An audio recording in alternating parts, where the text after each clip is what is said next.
Lá então, fechando os olhos, só ouvindo a reflexão. Deus nosso Pai, que sois todo poder e bondade, dai força àqueles que passam pela provação, dai luz àqueles que procuram a verdade, e pondo no coração do homem a compaixão e a caridade.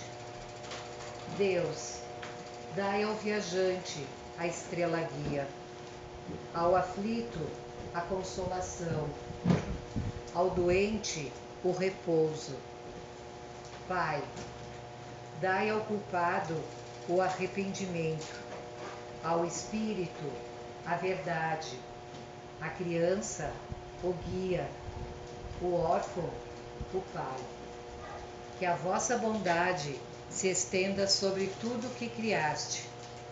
Piedade, Senhor, para aqueles que não vos conhecem, e esperança para aqueles que sofrem. Que a vossa bondade permita aos Espíritos Consoladores derramarem por toda parte a paz, a esperança e a fé. Deus, um raio, uma faísca do vosso divino amor pode abrasar a terra. Deixai-nos beber na fonte dessa bondade fecunda e infinita.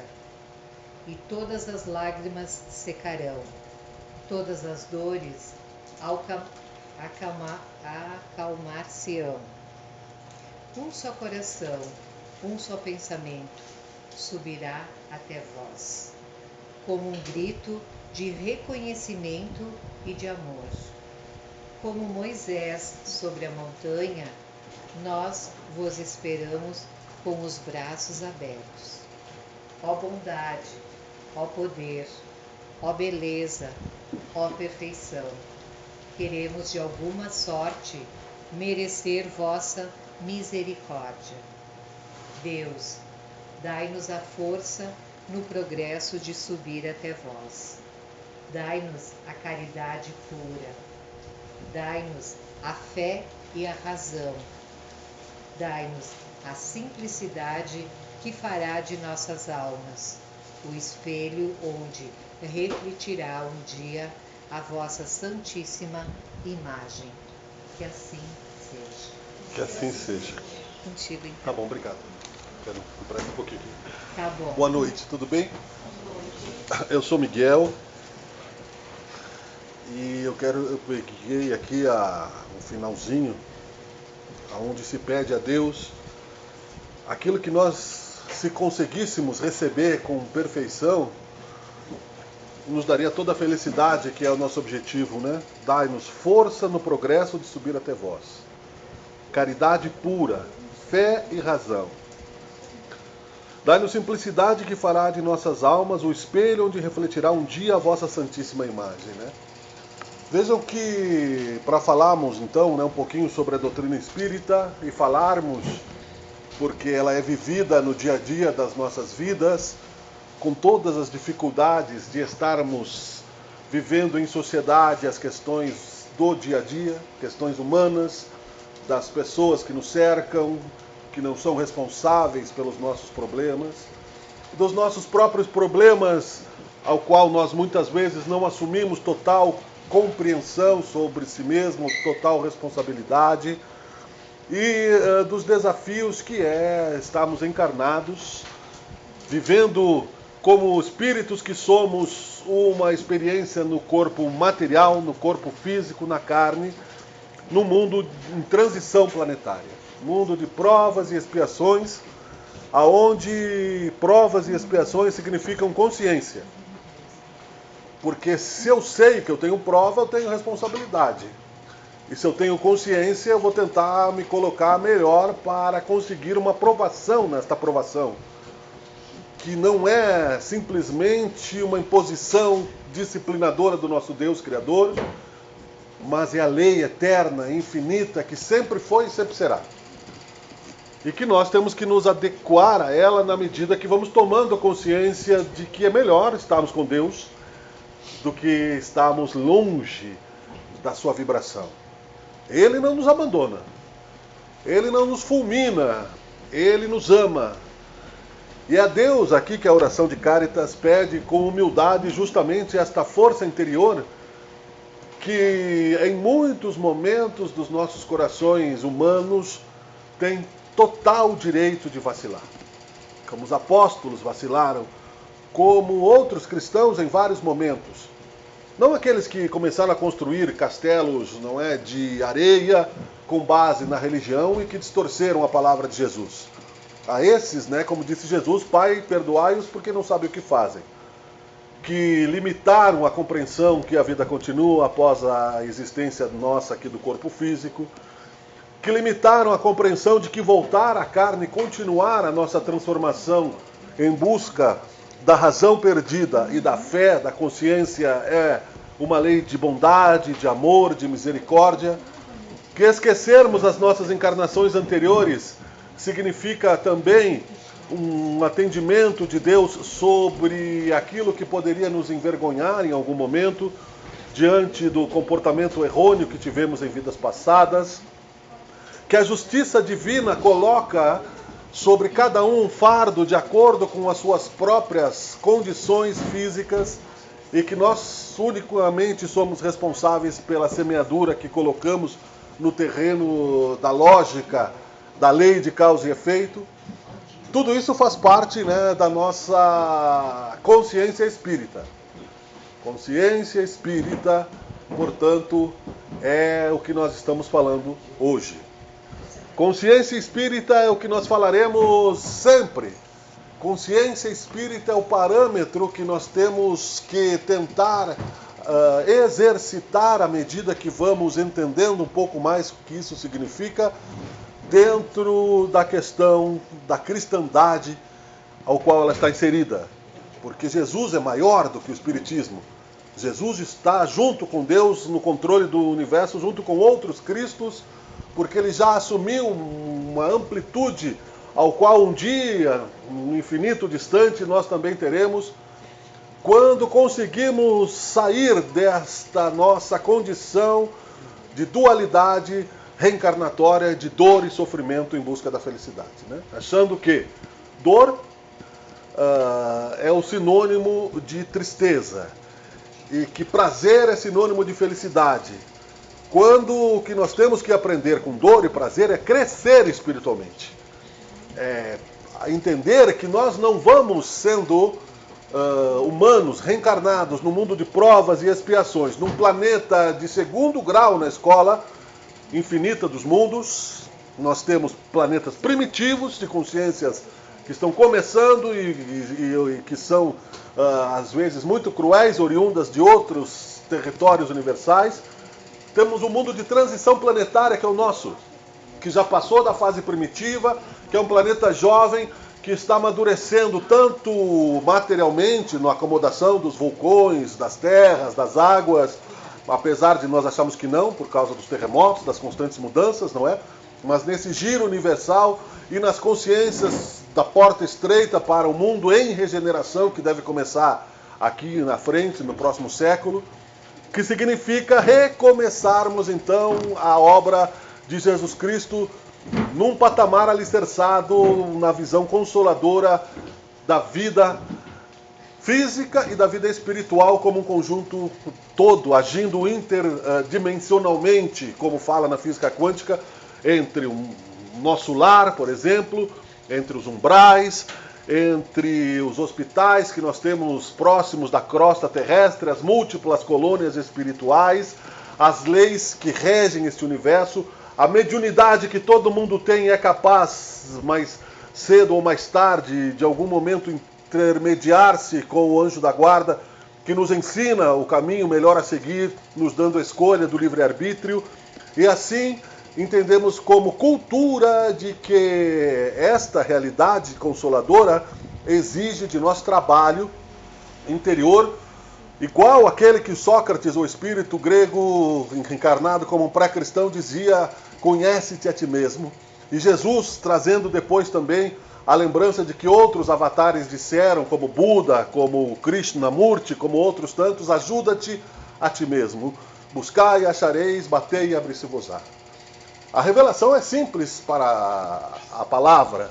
Como disse São Paulo, é simples ter conceitos verbais e construir esses conceitos verbais do ponto de vista da retórica, do discurso, mas o coração nem sempre acompanha.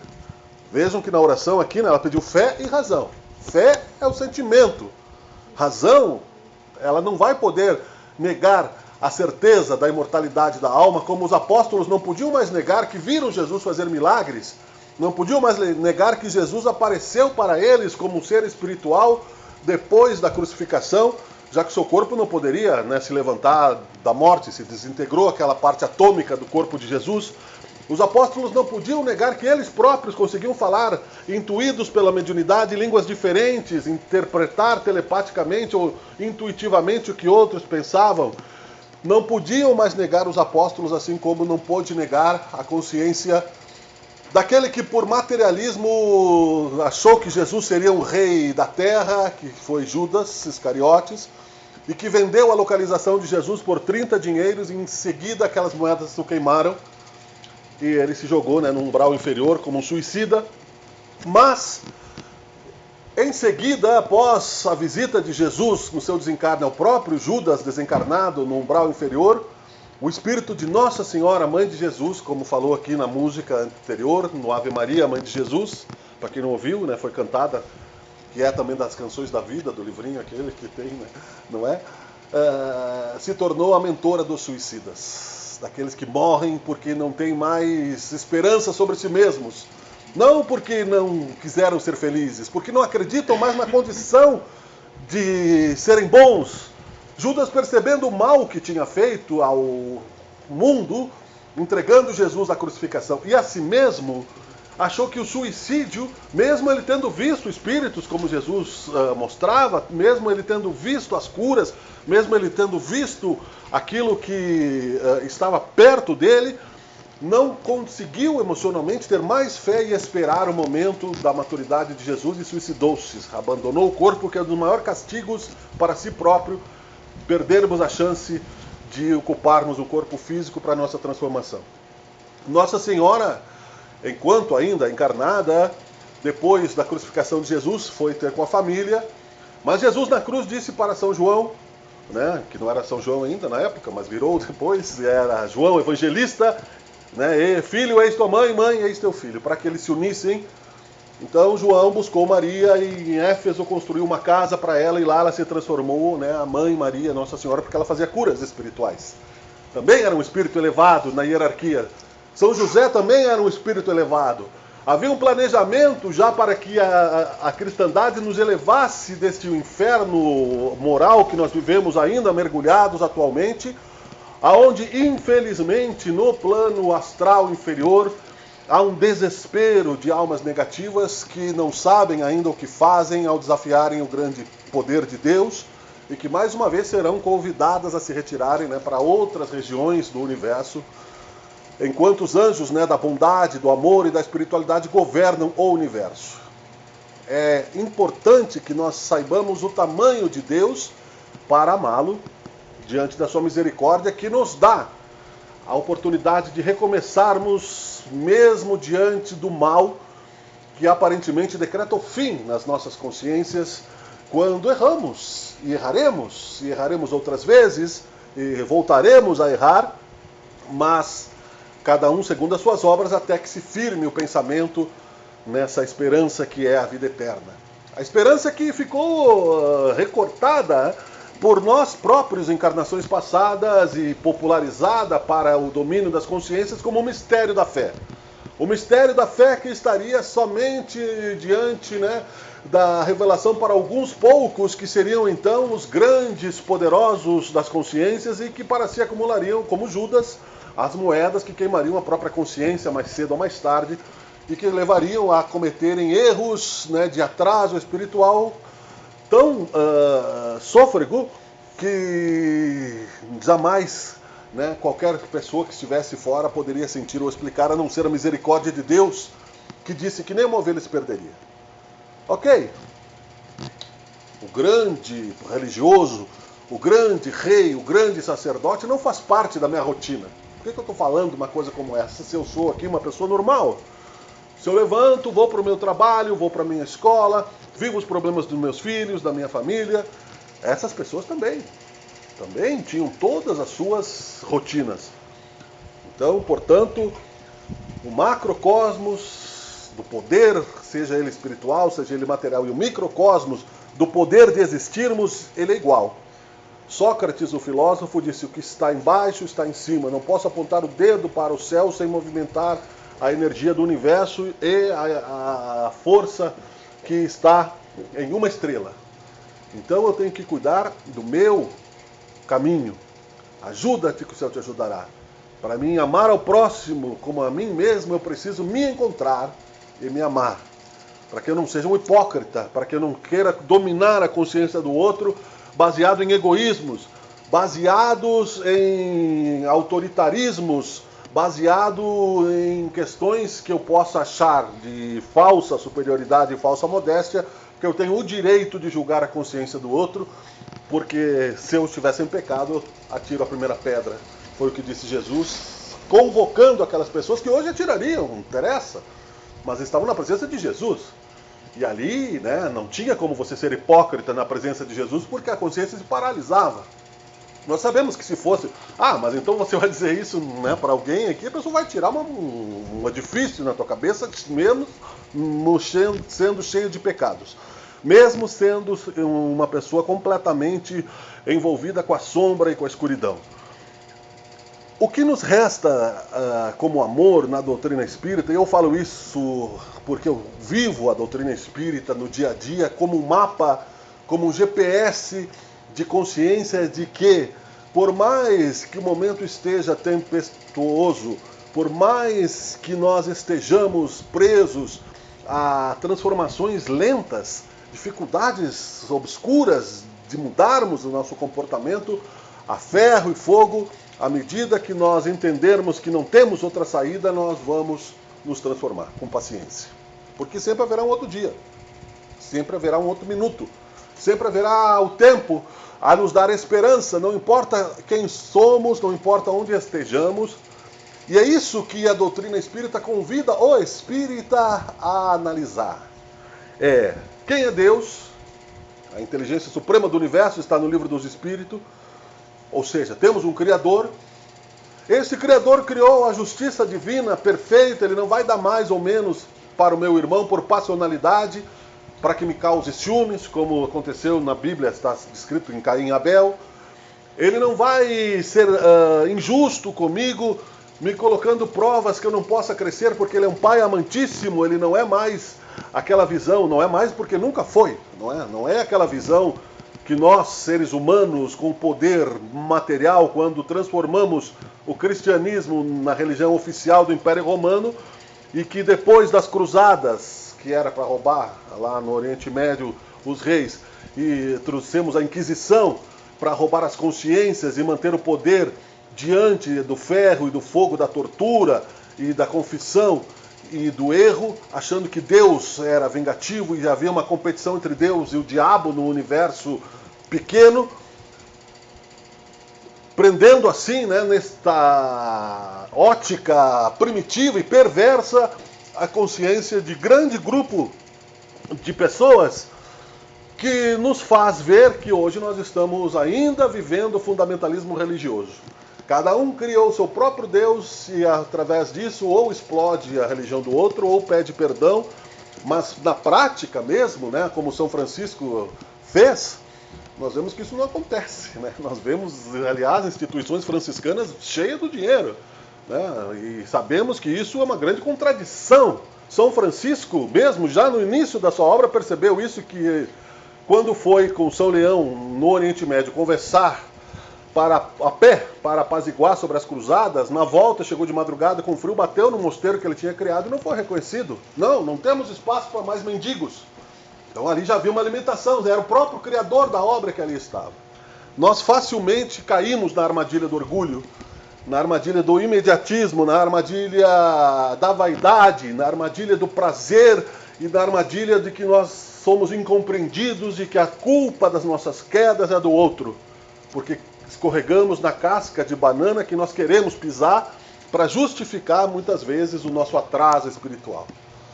Essa é uma condição bem ruim para o espírito que ainda pensa assim, porque ele se coloca na condição da demagogia. Mas também Allan Kardec não livrou essa classificação, não é um julgamento, no mundo espiritual. 7 ordens de espíritos estão classificadas no Pentateuco, não é? No livro dos médiuns, no livro dos espíritos, no Evangelho segundo o Espiritismo, na Gênese e no Céu e o Inferno. Céu e o Inferno é um dos livros onde Allan Kardec colocou, né, compilou todas as pesquisas da Sociedade de Paris, quando eles entrevistavam os espíritos em condição espiritual diversa, através da mediunidade, e os espíritos diziam, olha, eu fui isso, e aconteceu isso. E aí eles foram, né, trazendo de todo o planeta que tinha o fenômeno da mediunidade acontecendo naquele momento, um relato, e muitos viam, muitos sentiam, trazendo lógica no primeiro andar do espiritismo, que depois se complementou com outros, é claro, livros de famosos espíritas, Leon Denis, Ernesto Bozano e outros tantos, e, claro, o grande Chico Xavier, depois, em paralelo com o Divaldo Franco, né, se mantiveram fiéis ao cristianismo e segundo o espiritismo. Primeiro, o Cristo, disse Chico Xavier. Se Cristo não estivesse no espiritismo, ele não estaria. Porque de que vale o homem ganhar o mundo e perder a sua alma com grandes discursos? Ainda que eu fale a língua dos homens, disse, né, São Paulo, o espiritismo, em alguns momentos, teve também dissensões, como houve na Igreja Católica, porque nós somos muito passionais.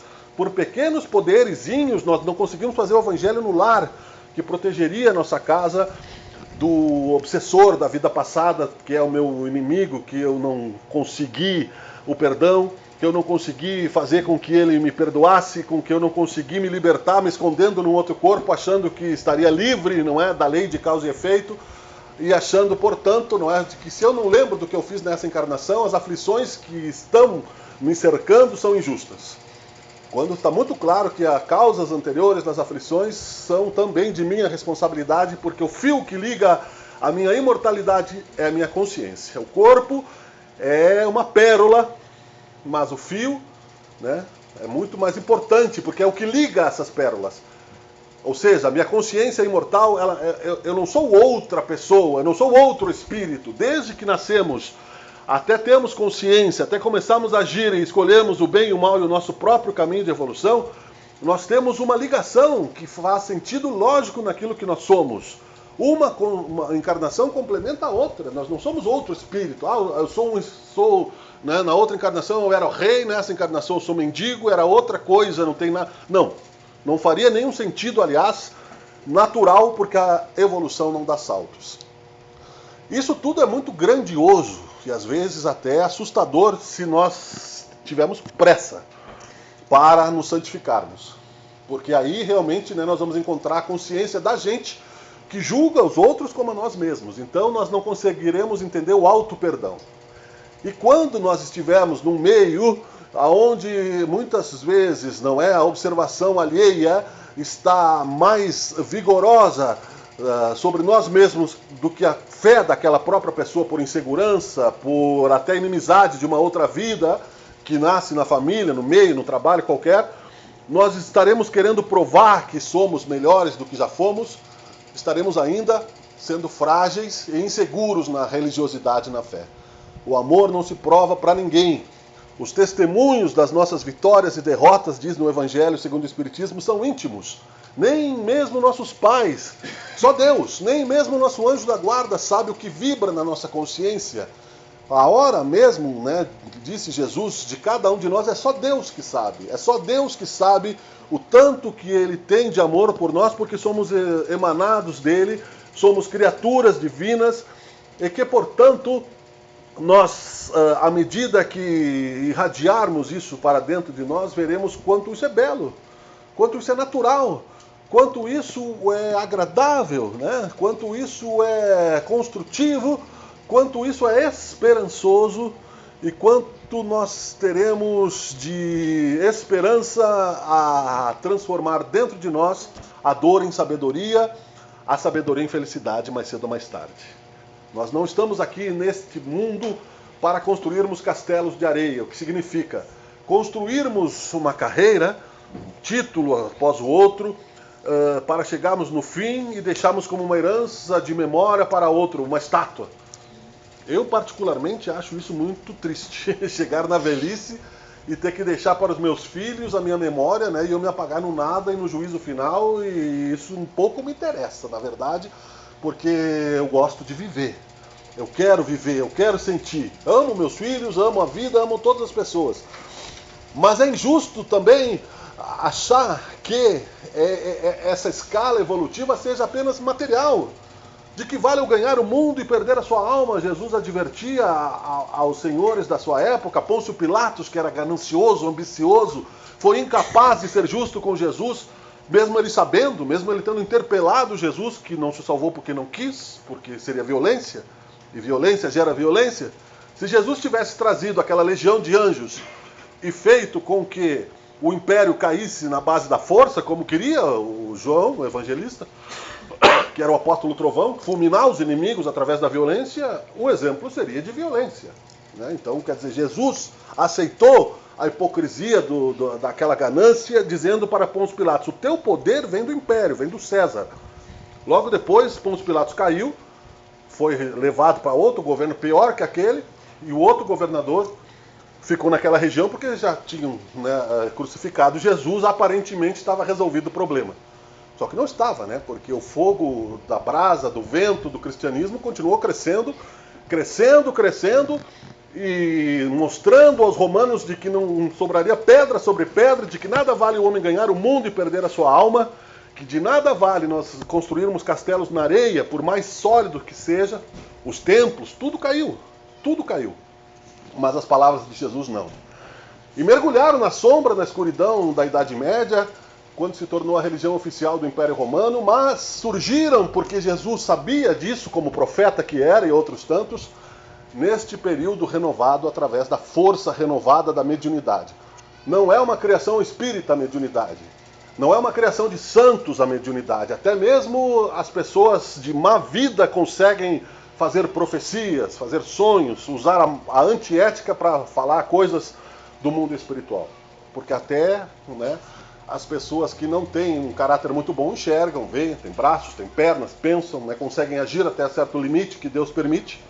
A mediunidade é um sexto sentido que sempre existiu e Jesus mostrava isso no momento da cura, hoje cientificamente explicada, com os fluidos e toda a questão da fluidoterapia, do magnetismo, dos mundos espirituais.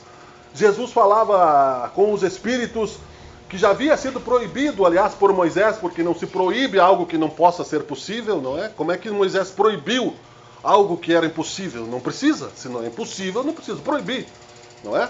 Eu quero proibi-los de voar, né? Bom, tudo bem, eu não vou voar, não tenho asa, né?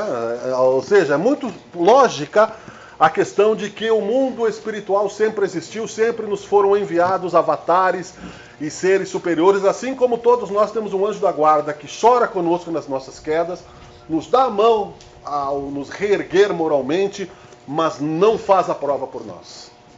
Não faz o exercício do perdão, da humildade, da consolação e da verdade por nós. E não nos livra da obsessão de que pensamentos negativos atraem pensamentos negativos, que a esperança atrai esperança, o que nos livra da obsessão. A obsessão significa a influência do mal, do noticiário negativo, da guerra na Ucrânia, da guerra na África, das tarifas dos americanos, que são os novos romanos, dos novos governos, da prisão desse e daquele que está articulando para ser o novo poderoso do planeta ou do país, e nós aqui sem poder nenhum, né, tendo que contar o dinheiro porque o dólar sobe, o dólar cai e o preço da gasolina muda, e muda a nossa vida aqui, né, no microcosmos, sendo que é só material. Deus não é um especulador da Bolsa de Valores, Deus é amor. E se estamos ainda inseridos neste mundo é porque ainda não temos a condição total de estarmos totalmente, né, livres dessas reações da causa e efeito desse mundo de provas e expiações. Mas o Espiritismo nos dá a certeza de que nós teremos, assim como mais cedo ou mais tarde, cidadãos e cidadãs com melhor grau de religiosidade, maior clareza, saberão da responsabilidade mais positivamente os sacerdotes que falam em nome de Jesus, os poderosos também. Já existem, para concluir, né, para que não fiquemos assim no medo, Pleiades, que significa grupos de espíritos oriundos de graus de evolução, até mesmo de planetas superiores, que têm consciência do direito, da política, da medicina, encarnados, jovens já geniais, como foi Beethoven, como Mozart, como outros tantos, em várias áreas, construindo uma sociedade melhor mais rapidamente, para a nossa bênção, para o nosso benefício, né? E nós aqui voltaremos mais cedo ou mais tarde a esse mundo, tendo nós o nosso direito adquirido de, por amor e por caridade, conquistarmos a passagem de vivermos num mundo em reconstrução, o que é muito bom, para depois virar um mundo feliz, não é? Obrigado. Fora da caridade não há salvação. A caridade aqui do meu amigo Dirceu me traz em conclusão a certeza de que a amizade de um pequeno gesto como esse nos torna mais próximos, não é, da solidariedade que Allan Kardec sugeriu, que é fora da caridade não há salvação. Nós esquecemos de observar o milagre de um copo d'água. Da água, né, fluida, que fica remédio individual para cada um, tem a mão de Jesus quando a gente ora. O evangelho no lar, se nós não conseguimos mais o apoio dos familiares, porque no lar é bem difícil, né, a gente manter a média, né, da nossa compreensão. A gente é o que é, sozinho também nós conseguimos a melhor ferramenta, a maior força, maior e melhor do que o raio laser, que é Deus. Eu escrevi uma música que diz no refrão: eu quero a senha do Wi-Fi de Deus, para sair deste terremoto, né, que é o nosso vacilo.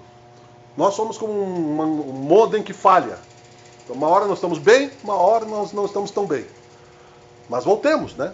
Reclamemos conosco mesmo, oremos, busquemos dentro de nós esse conhecimento, outros tantos, conversemos com as pessoas que têm também a mesma forma de compreensão, ou até outras religiões, mas estou falando de espiritismo, para que a gente possa persistir e cada dia baste o seu mal. Se eu tiver a pretensão de carregar o mal do mundo nos meus ombros, né, eu sou totalmente insano. É cada um segundo as suas obras, a cada dia baste o seu mal diante dos desafios que eu tenho para sobreviver, né, para continuar, para não me suicidar como Judas por desespero, por uma coisa muito grave que ele percebeu que fez, mas que não foi só ali. Que ele vinha sendo tentado ao longo da caminhada e que foi permitindo que aquilo fosse entrando na sua entranha espiritual até o gesto final. Se ele tivesse reagido antes, não teria acontecido. Então nós temos que estar atentos pela oração. Orai e vigiai para que não cair em tentação, né?